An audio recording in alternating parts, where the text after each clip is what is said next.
जी हां दोस्तों, जो बड़ी खबर आ रही है आपको बता दें, मोदी सरकार को बड़ा झटका।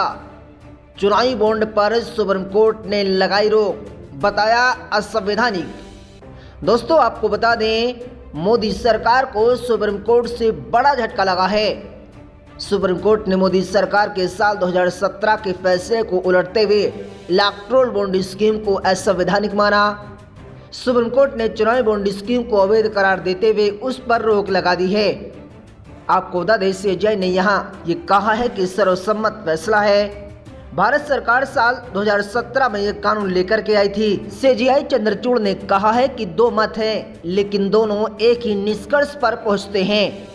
कोर्ट ने माना है कि चुनावी बॉन्ड स्कीम सूचना के अधिकार और अनुच्छेद 19A का उल्लंघन है। सुप्रीम कोर्ट ने आगे कहा है कि राजनीतिक दलों की फंडिंग के बारे में लोगों को जानने का अधिकार है। कोर्ट ने आदेश दिया है कि बॉन्ड खरीदने वालों की लिस्ट सार्वजनिक की जाए। दोस्तों आपको बता दें, सीजेआई ने आगे कहा, क्या 19A के तहत सूचना के अधिकार में राजनीतिक फंडिंग के बारे में जानने का अधिकार शामिल है। सुप्रीम कोर्ट ने अपने फैसले में कहा कि इस अदालत ने सामाजिक, सांस्कृतिक, राजनीतिक और आर्थिक मुद्दों के बारे में जानकारी के अधिकारों को मान्यता दी और यह केवल राज्य के मामलों तक ही सीमित नहीं है, बल्कि सहभागी लोकतंत्र सिद्धांत को आगे बढ़ाने तक जाता है।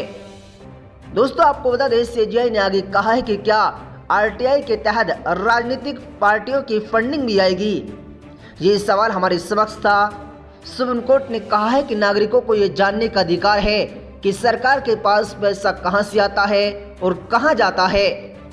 सीजेआई ने आगे कहा है कि हमारी राय है कि कम से कम इलेक्टोरल हस्तांतरण और चुनावी ट्रस्ट के अन्य माध्यमों से योगदान अन्य प्रतिबंधित साधन है।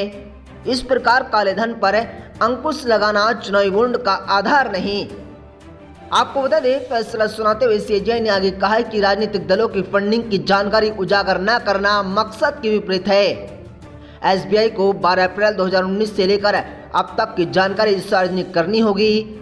एसबीआई की जानकारी चुनाव आयोग को देनी होगी। इलेक्शन कमीशन इस जानकारी को साझा करेगा।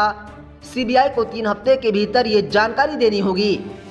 साल 2018 में इस बॉन्ड की शुरुआत हुई। इसे लागू करने के पीछे मत था कि इससे राजनीतिक फंडिंग में पारदर्शिता बढ़ेगी